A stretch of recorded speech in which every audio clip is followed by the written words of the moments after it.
Okay, we are live, and it is a pleasure to be back with you, Howard. And Welcome back, John. thank you. It's we are now both earmuffed, Hmm. and we have a little better audio technology, hardware, thanks to Howard. And Hopefully this will work. Hopefully it, it sounds professional. it sounds Sounds sounds good to much me. better. Yeah, sounds very crisp. Sounds very clear. We were listening to the episode before. My wife and I, our family and I, were listening to this, and definitely had some buzzing sounds. So Howard has been our advocate for quality, and Yes. I appreciate that. But Well, sound welcome. quality. You've been the advocate for content quality.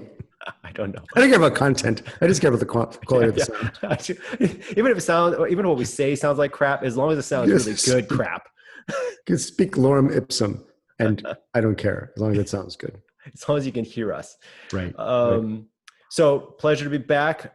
Welcome to where we're calling now at the Howard and John Show. That's right. Not the John Yes, and Howard show.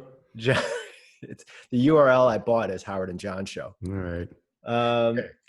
so here we are, and actually, I do have the howardandjohn.com, so it doesn't have to be Howard and John Show. So it'd be I more like like a that. couple instead of actually just a show. All right. Could be anything. Could morph into anything. Could be a lovely relationship. It is a lovely Could be relationship. our wedding. Our could be our wedding site. That absolutely nuptials and all. We need to have our registration Registry. gift registry. That's Right. right. Right. If you want to bless us and gift us something like a baby crib, I want one of those Roombas. Roombas, yes. You don't have one of those automated robotic little vacuum cleaners? No, I don't. Oh, I well, don't. we used to, but we actually don't have anymore. But okay. So to the actual topic at hand. Yeah. Um, at hand. So we're talking about digital dust. I mean, digital trust. Digital trust, digital dust, and digital trust. Trust in the So dust. trust, and so how do you garner or grow trust in a digital world that now that we live in, and it's increasingly more important to think about digital trust or trust in a digital world. So, is that what you understand of the question is? Is Yeah. that right? I So mean, how? yeah, trust is the oldest. I mean, trust is the oldest concept in humanity. It's the foundation of civilization. So it's not like that's a new thing. It's been Yeah, with us forever. yeah, But doing it without a handshake seeing, without right. But people have been developing trust virtually a long time. forever. Right. Mail order. You have to trust someone. When we were kids, I used to mail off and get, drop, a few bucks in an envelope and wait 12 to 15 weeks and get ripped off, So, proving that maybe you can't trust people virtually. Or you can. I mean, so Or you obviously can. QVC exists for a Hmm. reason, or has existed, and has been Hmm. extremely successful for a long time, and has made a lot of people very wealthy. Yeah. And so here we are now, where obviously QVC is not as important, but what is important? How can we create a sense for people to actually, what is trust? I think we should probably define that. And then two, what does that mean to actually create or garner that trust online? Right. So how would you define trust? Oh, that is a really good question because we just talk about trust, but we don't really ever define it. Trust is the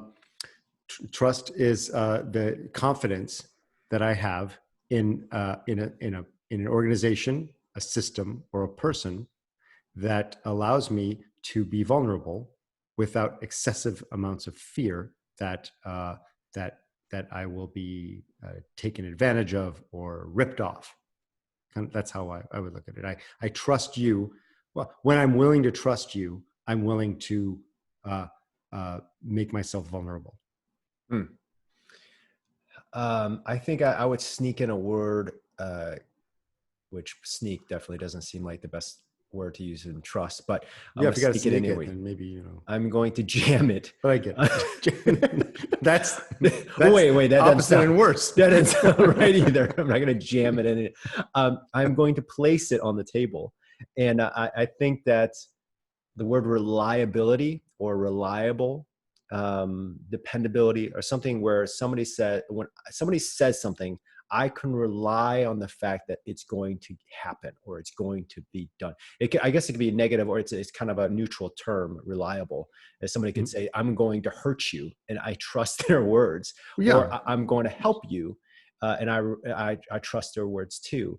And so, to me, I feel like reliability is a huge component to trust. So, for example, or actually, no, I don't need to put an example. I would put another term in there, is the sense of intimacy.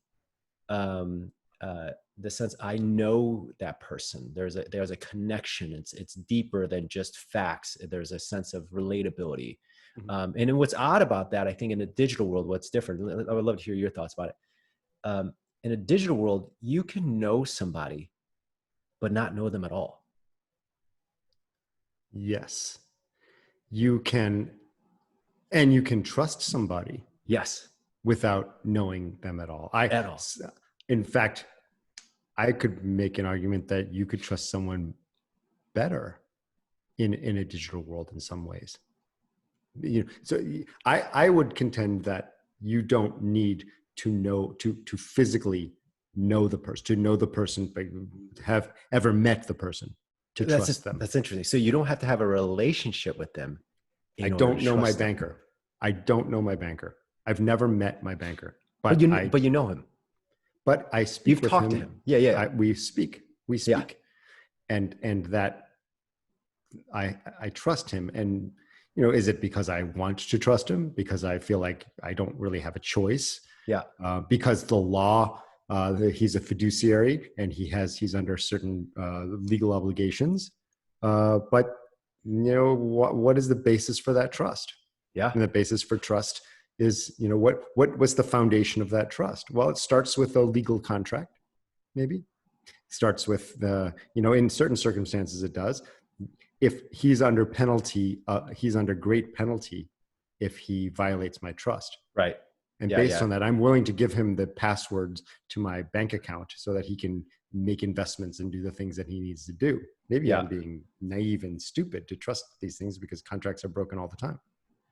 Well, I mean, I don't know. But I think obviously there's trust there, but what about even more digitally, in the sense of when you follow someone, like my wife loves Danielle Walker. She is a person who creates gluten-free and clean types of recipes. She has this whole recipe book for, you know, vegan this and gluten-free that, and it's great. For us, especially. And we don't know her at all, but my wife and I, and even my son, we trust her. Even though we don't know her. We've never spoken to her. We probably never will. But there are probably hundreds of thousands, maybe millions of people who trust this woman because of who she is, seemingly, what the content she creates. She seems very authentic. But what's the downside? What's the downside for not trusting Danielle? The downside is that so the risk, I guess, yes. I'm not sure if if I'm answering your question quite correctly, but what's the worst thing that could happen by trusting this person? She's an influencer of some sort. Yes.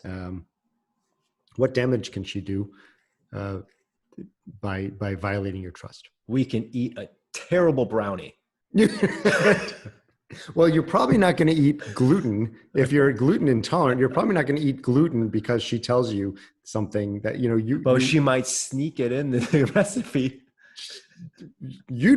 But you're making you're making the items. So you'd really have to buy into what she's saying. You'd have to almost be, but I think it brings up an interesting point. You're never really off the hook. You don't blindly trust.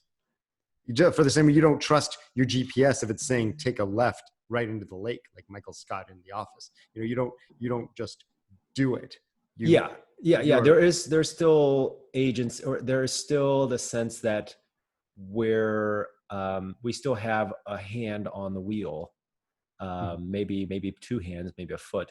But I think that, with trust, there is a sense you're lulled into it. That's why I think that when people do, like, for example, for yours, a fiduciary kind of a relationship, you can easily get lulled into something and just kind of go with the flow. Mm-hmm. Same thing with the recipe. You can almost, like, when you're just putting something together, sometimes you even stop thinking. You just do.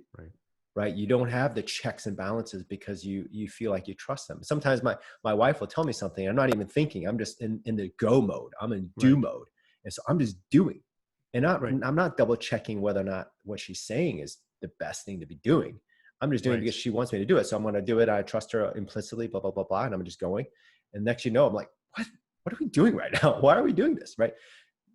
That's the type of thing I think trust, it does lull us into a sense of, I won't say false security, but a sense of, where we are not being as careful as maybe we should be.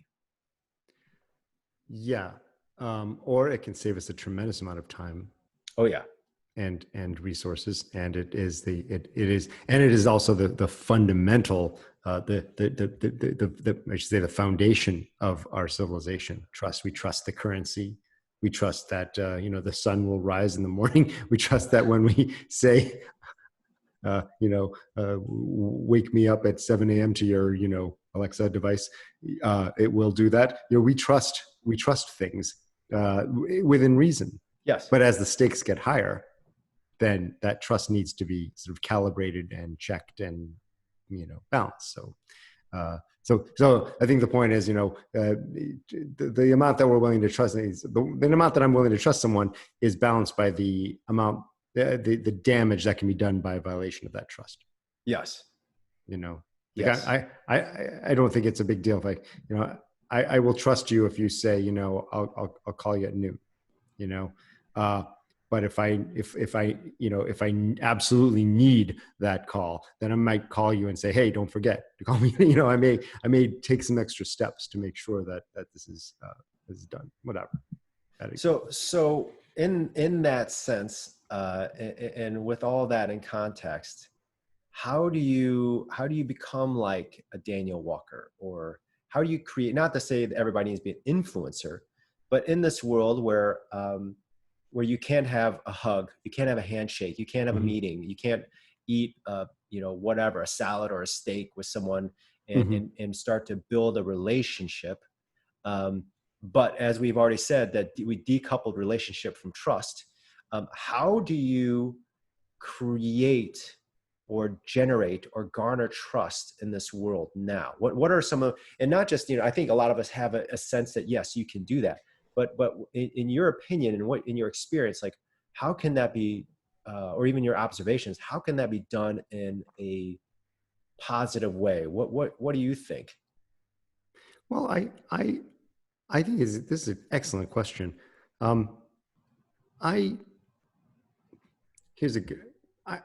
I've taught myself how to build websites. That's something that I haven't taught myself. I've learned online how to do this, and I've learned through people who know how, make YouTube videos and have courses on Udemy and have courses on Codecademy and so forth. And they know how to do these things, and then they're teaching me how to do these things either by I look up a problem and I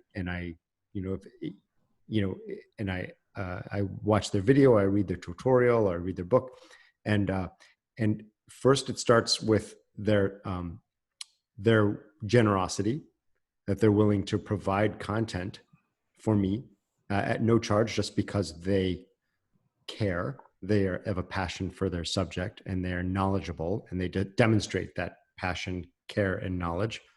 And then once they've nurtured that's my sort of respect my admiration for them because they have this knowledge that I would like to have, then I'm more open to the idea of perhaps buying something from them, which is the ultimate trust. That's the ultimate risk that I have. Spending time is one level. Spending money is another level. You know, It is another level. it's another level, right? Yeah. You know, and I think that I think that online, all you have is content. All you have is the ability to, whether it's a comment or whether it's an article or a podcast. If the content creator,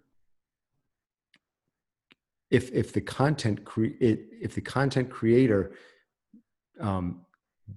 provides you with value, you're more likely to trust them the next time, and you get that comfort level goes up, and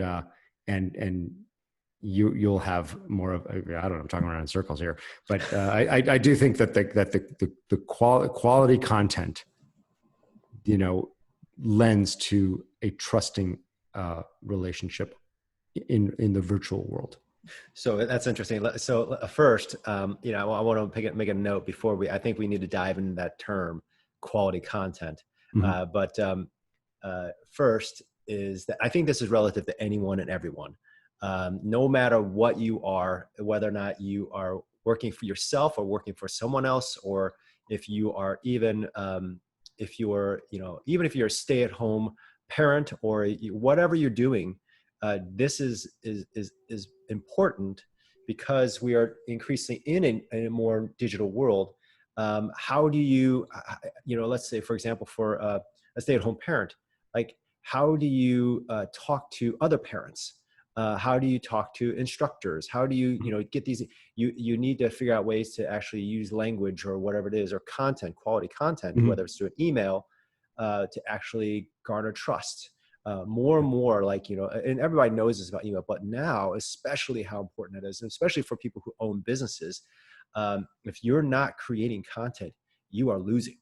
And that means you're losing money, you're losing reputation, you're losing Leads, opportunities, all of that. All that stuff. So just this is why it's so imperative and important for us to be talking about this, and for all of us to be thinking about it in a way and framing it in such a way as trust. So back to this, what do you think?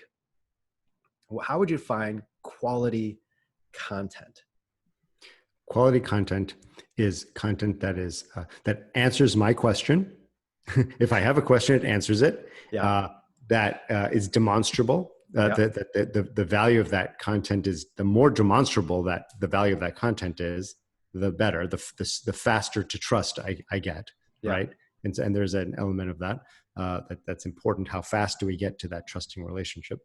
But if I have a question and that question is answered through the content that content creator made, then I'm more likely to seek them out the next time as a solution, because it's faster. Yeah. I don't sort through unknowns. I have a known, so I can find that content. So when I see that person's name or association affiliated with the content, the question, the answer that I seek, then I'm more likely to trust.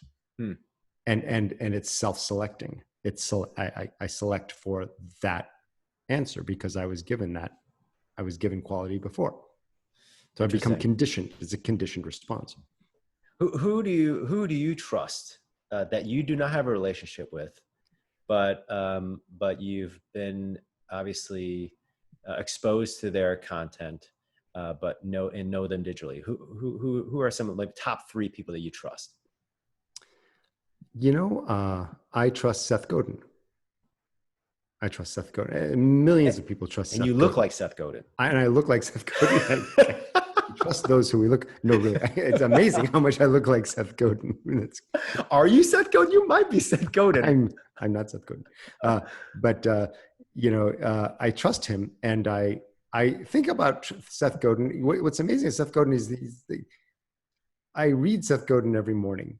he posts Every morning. He's in your head every morning. every morning, like super early also, maybe like 5 a.m. I will see Seth Godin's short post pop up in my feed, and there it is, a little bit of brilliance to start my day. And it is what's interesting about Seth Godin is it's not just that it's interesting. It's not just that he's often correct. It's also that he's consistent. What do you mean by consistent? Every day at the same time. I can like the sunrise, literally the sunrise. In fact, Seth Godin, I know Seth Godin is there before the sun rises, like clockwork. His voice, his text. I will read his short blog post. Just for those of you who don't know who Seth Godin is, he's a SethGodin.com. He's a blogger. He created some earlier internet properties that were very valuable that he sold. I think Squidoo, and he's online teacher, business marketing pro, has written a number of books, been very successful, thoughtful, seems like a good person. And he blogs every day, short posts, observations and little bits of wisdom that are just dynamite, not just for marketing and business, but just for just how you live your life, how you look at the world. And every single day, 100, 400 words. So he's reliable. So he's reliable. He's reliable. He's reliable. So who is quickly, who are the two others? I think that, it's interesting. I trust Amazon.com. Amazon. Okay. So that's an organization. Yeah. I trust it. Very big one. They post. What makes you trust them? They say what day. They always post what day it's going to be delivered. The item that I ordered is going to be delivered, and it's always that day. It's always that day. And if it isn't that day, it's probably my fault. I looked in the wrong place. I forgot. Whatever. It's a very, and people have all kinds of opinions about Amazon.com. Oh yeah. But if you order something from Amazon.com and they say it's going to, land there on, January 1st, going to be there that day. And they get it. And because of that, I'm also more likely to trust them in other ways. I notice that my trust goes, I buy a lot of the stuff you buy on Amazon is shit, but that's on me. If I buy the garbage, the cheapest, pot scrubbing brush, fine, but it had great reviews. It got the reviews that matched the price point that I wanted to pay and the time I wanted to spend on it. But, I trust it. And, the platform is trustworthy.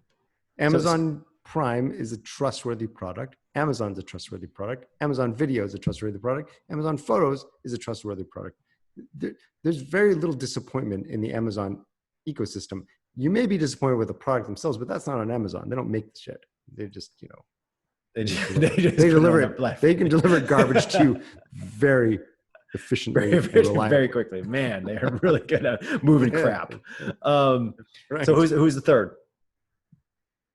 The third one would be I trust my financial advisor. But he's not digital. That's not digital. No, but I don't know this person. It is kind of digital too, though. I mean, my banking is basically all digital, except there is a phone call. I think when it's someone you don't know, like you literally Amazon is, I think I accept that because you don't know Amazon. Amazon is an organization, right? Seth Godin, you do not know. You've never had a conversation with him. So you do not know him. There's no relationship. My interaction with Seth Godin is only by reading. I don't even respond. I don't hit reply. I don't go on and make comments on his, I don't even see his website. I just see his RSS feed landing in my email. That's it. Every day. Whereas your financial advisor, you have a relationship with that person where you see them. There is some sort of physical location I guess I could go to. There's a phone. It's true. So if we're staying purely digital. I trust hosting provider Flywheel. This is not a paid promotion, but Not yet. not yet. But I will say that I have recently developed a love affair with my web host, and that is Flywheel. Flywheel has never let me down. Never let you down. So fully Never. reliable. Fully reliable.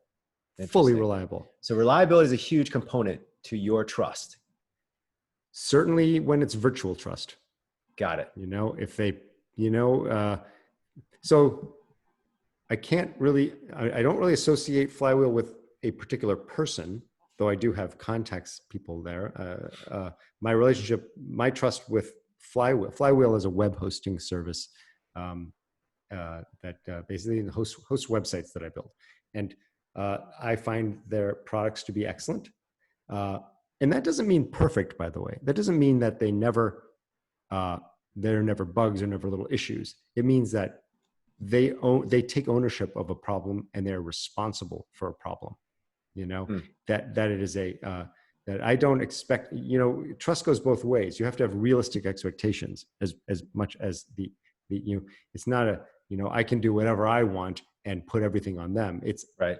I know that as long as I do what is my part, pay my bills, keep reasonable, you know, pay my bill, have reasonable site security, know roughly what I'm doing, then they will do their part. The sites will be up and reliable. The uptime will be good. Tech support will be there and walk me through any issues. I won't get hacked and malware won't permeate the system. So I would say Flywheel's a good one. How about you? So top three, definitely one of the top three would be Tim Ferriss. I listen to his podcast frequently. I love his podcast. I listen to it, especially the ones when he's not the smaller ones about books and stuff like that. But I think that whenever, and I think Tim Ferriss, by the way, is author of the 4-Hour Work Week. Yes. Most popularly. He's also kind of an internet zillionaire of some sort. And, invested in Uber and all this other stuff. And he's a podcast host. A huge podcast, one of the biggest podcasts there is. Right. And so the Tim Ferriss show. And we'll put a link down below. Yeah, definitely. He's interviewed Seth Godin.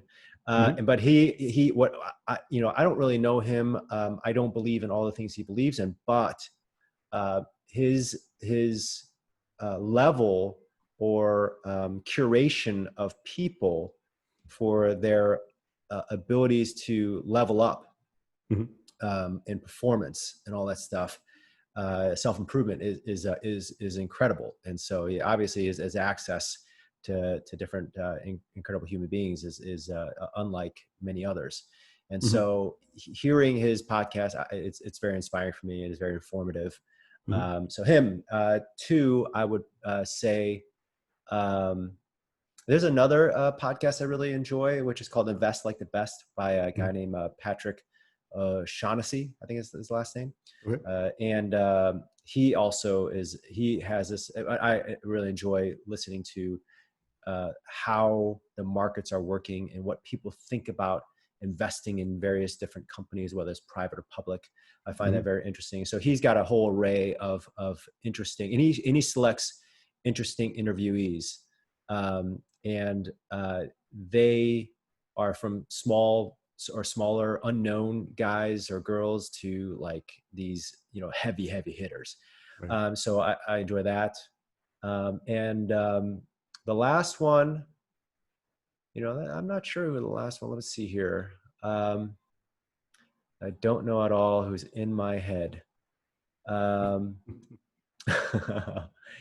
I'd say probably, it's a institution. It doesn't have to be an individual. Yeah. I think there's a lot of like, those are the ones that stick out the most, but, other ones I'd say, New York Times,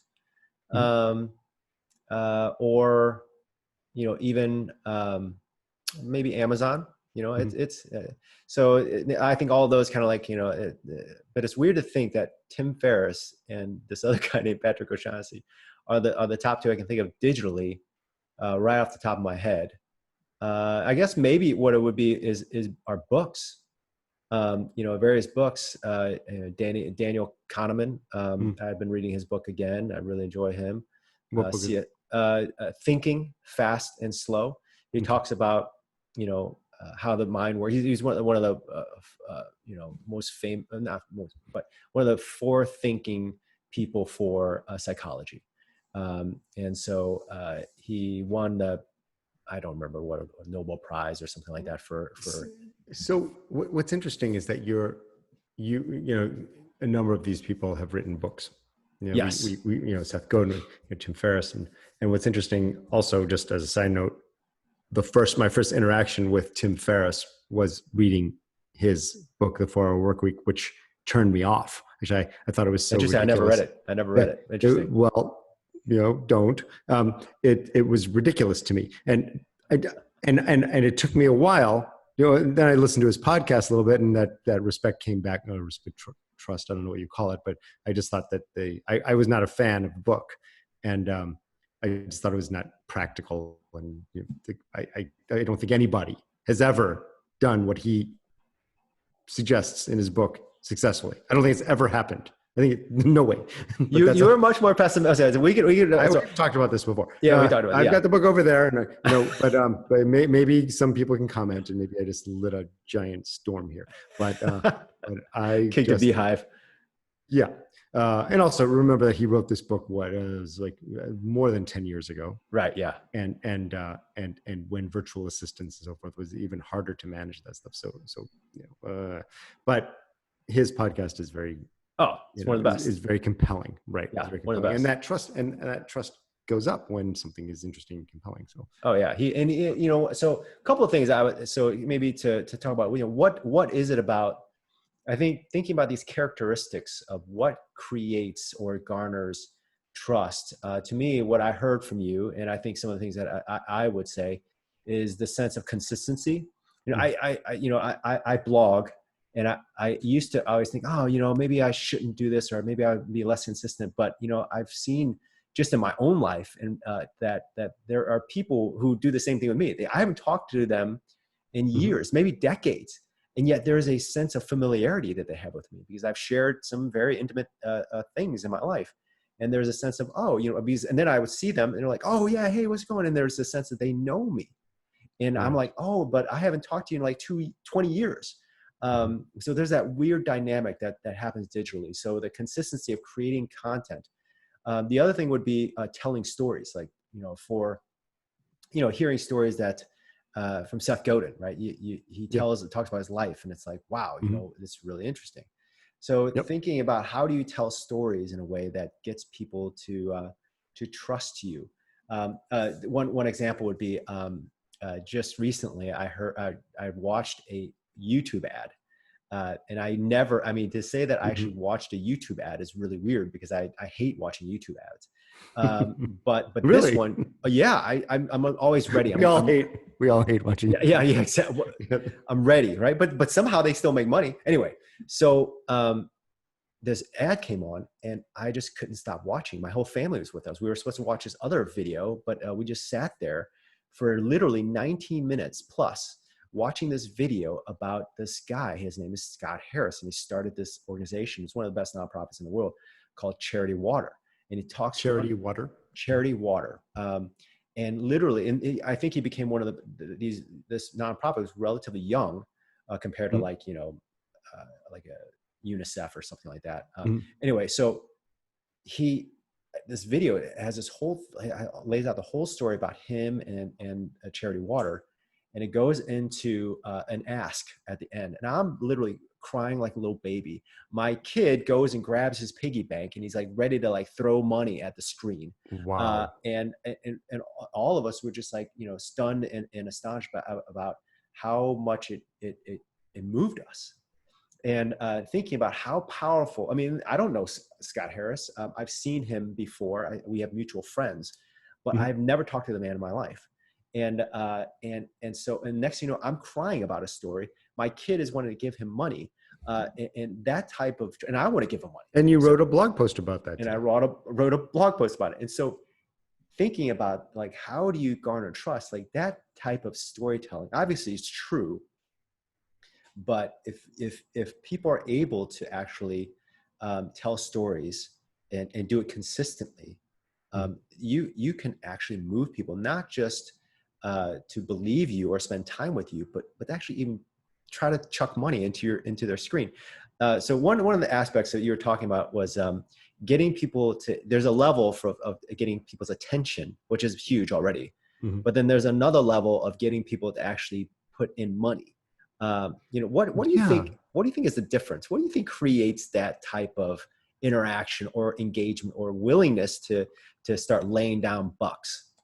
Oh, I think that's the problem with Instagram. I think that's the problem with Instagram and What do you mean? TikTok, and that they're almost antitrust devices that if you spend enough time on, maybe that's just me, I'm old, but that when A curmudgeon. yeah, cynical old guy, when I there are very few TikTok videos that I would watch that would make me think, I'd like to give them my money. They're very But they're hilarious though. Some of these videos are so well, ridiculously amazing. That's true. But I'm not. That doesn't make me. It's kind of like watching a train wreck. Even the ones that are they're incredibly talented. That's not creating trust. That's entertainment. Yes. That's Okay, that's that's interesting. diversion. That's Okay. diversion. So so because of that fact, because it's not about building trust or reliability, but they are being consistent, so they're constantly putting content out there. Yes, they're being consistent, right? So maybe it's not. Maybe consistency. Maybe trust requires consistency, but that doesn't mean consistency and trust are synonymous. There's another element. You need, maybe that's a good point.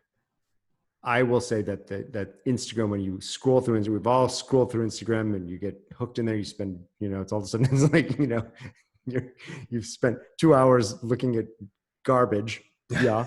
And you've really gotten very little value out of that, except, some entertainment. And there are these Instagram stars, and they're not creating anything that you can use or that will improve your life. They just create distraction. And Well, wait a minute, what if they are inspiring you? Maybe you need to fix your feed. Maybe you're following the wrong people.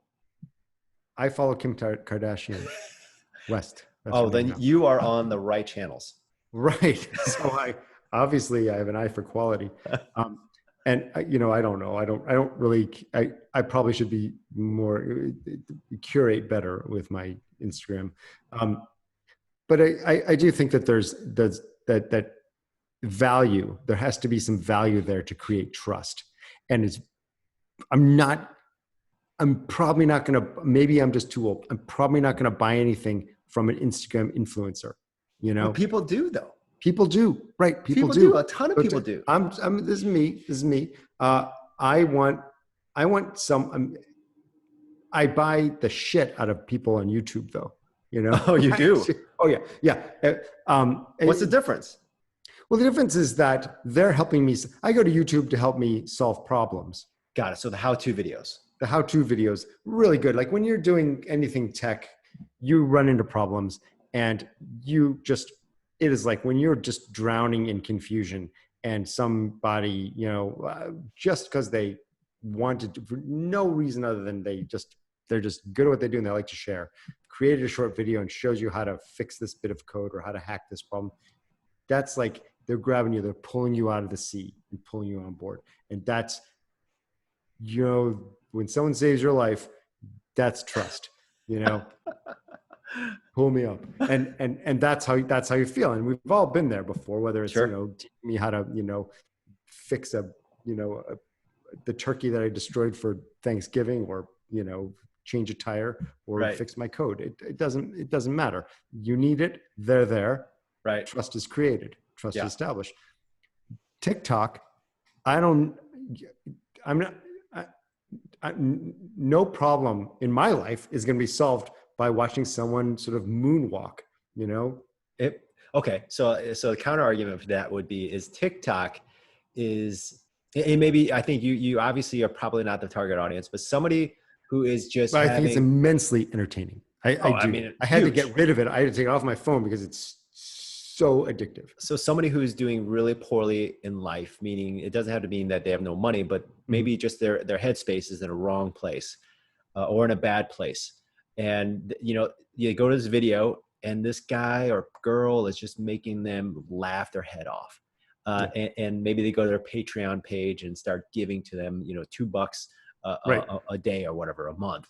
You know what I mean? So I would imagine that there are plenty of people who are doing that, who have millions of followers on TikTok, and they make these people's day. And so, obviously I watch TikTok. I go to TikTok like very rarely. I'm just not one of those people, but when I watch it, I laugh my freaking face off. You laugh. That's great. Entertainment's great, but we're talking about trust. Yeah. But I'm saying that you may not trust them, and I may not be. I think you and I, again, the way we spend money is probably very similar. But there are trust people. Isn't always an economic thing. I don't have to trust someone to pay for thinking. I could put money in a slot machine in Las Vegas. I know I'm going to lose. I trust. I know I'm going to lose. That's true. That's true. I still do it because it's entertainment. That's true. Entertainment. So you delink. Those are delinked. But what's interesting is that since we're having that conversation, that we're sort of, some element of us wants to conflate trust and entertainment. Yeah. But there is a connect. I mean, just think about how a celebrity creates a sense of relationship and trust with celebrities. Yeah. It's true. It is true. I want to go back for a second to the consistency thing. Yeah. Because what is it that we say when we have a trusting relationship? John, I love John. I love my friend John. He's always there for me. Yeah. Well, if you're online, always being there for them is like what Seth Godin does. He shows up every morning. He's always there for me. Yeah. Right. Yeah. And it comes right to me. When you post, when you blog, and you have a wonderful blog, I always talk about how great it is, because it is. You subscribe. When that you're building that trust because you're always there. You're always there. You show up when you say you're going to show up. But isn't that also, there's a sense of entertainment too? Like, isn't there a sense, like even Seth Godin, like he may not be on TikTok, he may not be doing some dance, but he is doing some kind of dance with his words. There is a sense of entertainment there. It's just maybe you are not the target audience that's being entertained by it. Seth Godin, one of my big heroes. I got to admit that if Seth Godin's posts were twice as long, I probably wouldn't read them. So there's some brilliance to not only the consistency, but the brevity, that I know that it's not, that's why I love those, when I'm reading them, so it says a 1 minute read, it's like, good. I don't want to read something about, one weird niche of, some marketing anecdote for 10 minutes, 1 minute's good. 30 so seconds format matters to you. It builds that trust. It's like, okay, you're showing that you care, that that I care about my time, and that, my attention span is going to be limited for this topic, and it's worth this much. And you're being humble about that by saying, hey, this is a 1 minute read. I think and that's what Seth Godin does also. I know that I'm never going to be I'm not going to be reading this long tome. It's just going to be a quick hit. And that's right. It doesn't mean that, Seth Godin has written plenty of things that are super long. I've read, I've read his marketing books, I've written, all kinds of stuff. But these posts that he does are short, and there's that helps me with my trust also. It's consistent, again, speaks to consistency. So one thing I'm hearing, and this maybe through this discussion, is that you don't have to trust everyone. You can trust, and it doesn't mean people who you don't necessarily trust are untrustworthy. It's just that there is only so much time and so much, you have to curate the people you trust. Like, for example, I can't listen to every single podcast, and I can't go on every single platform. Neither can you. That's why we both probably avoid TikTok. Right. But we go to the platforms that we do trust, and we find value. and we use those platforms. We listen to those people. We go to those brands, and so. So to maybe I have to go to maybe a second episode with this at some point, or even next. But what are some of your like closing thoughts on all this? What do you think are some maybe concise words that would help people think about this or reframe their mind around it as they think practically for their own lives? Well, I think that the kind of the terms that we've naturally repeated throughout our meandering conversation here, I think that trust comprises consistency. I would say applicability, right? That is actionable information for me. The best way to gain my trust is to be helpful to me. Yeah. Okay. You got to be useful. You got to do something that's going to, yeah. Right. And maybe that's entertainment too. If TikTok, maybe instead of looking at TikTok as a bunch of people, do I trust this person? Or do I trust the platform of TikTok? Well, there's lots and lots of reasons why you wouldn't want to trust that TikTok having to do with international espionage. But that aside, other than that, it's a very reliable entertainment platform. Yes. And so I trust that when I flip on TikTok, you'll be addicted. That I will be entertained. And when I trust that when I get TikTok the fuck off my phone, I will gain much more productivity in my life. So there's trust on both sides. That you can rely on that. I can rely on that, but that's because TikTok is a very trustworthy platform in what it delivers, or in my case, what it doesn't deliver anymore. Distraction. Now you got focus. So consistency, value,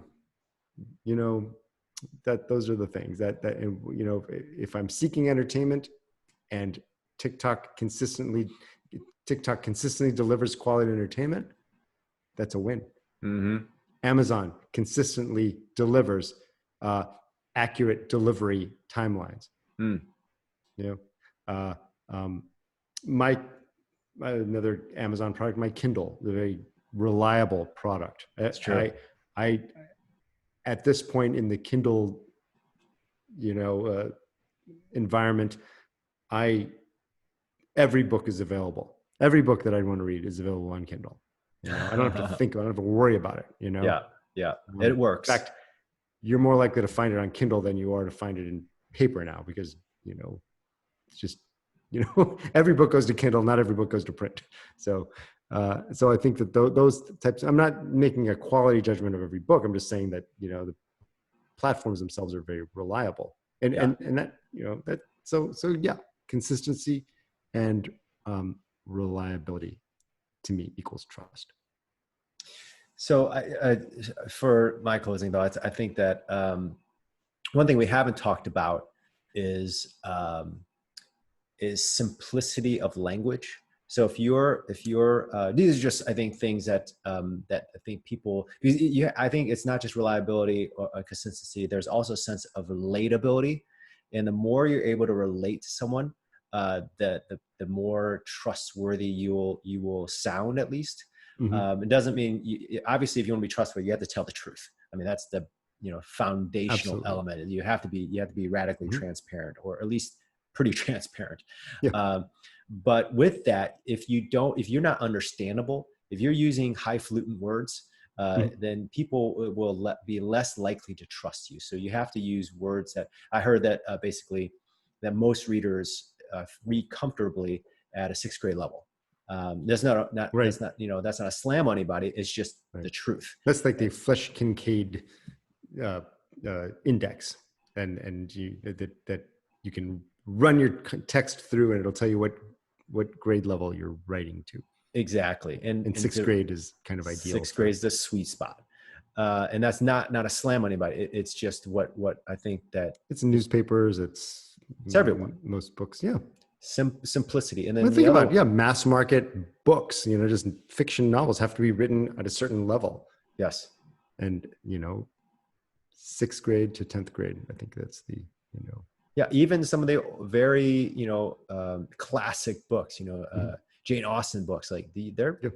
pretty simple, Yep. but they're beautifully written. Fitzgerald's books, I mean, Yeah. amazing. Mm-hmm. So anyway, the last thing is voice. I think that a lot of people don't focus on voice. That if you can't differentiate yourself, that means you'll never be heard. If you're never heard, then you'll never be trusted. Mm-hmm. And so something to think about it is making sure that you differentiate yourself by creating your voice somehow. And I think that that practice, because I think a lot of times, one last thought is, if you're not creating content, you're not going to get that. And I get that it's hard to create content, but you think, oh, what am I going to say? What am I going to say? Yeah, that's one of the biggest challenges. But it really, if once it becomes an avalanche, it takes a little snowball, and then it'll have a snowballing effect. But you have to keep on going. If you don't, it just doesn't work. Right. And so anyway, those are some thoughts. Do you have anything else? Otherwise, wrap it up and figure out what we're going to talk about next week. No, I think we should continue the discussion about content, because I think content is everything. Without content, you can't get anywhere even in a non-virtual, in a real, you have to have something to talk about with your friends on a walk. The content is king, and they say content is king because that's what we are. Once your eyes are open, everything is content. So, and online, you really are competing with a lot of content out there, and finding that right audience, finding that building that avatar. Who's that person that you're writing to? Who's that person you're making that video for? And who are you targeting that website to? And this is important. So, trust is an element, huge element, consistency, huge element of trust. And I think that that voice is very important. And maybe we should talk about that. Yeah. So, okay. So let's keep on. So not focusing on trust, but focusing on what content, or even quality content, going into that further. What does that mean? And how does that play out in a practical way in our work, in our lives? Right. I like it. All right. Thank you, Howard. Great to see you. Take care, John. All right. See you next week. Bye. You too. Bye-bye.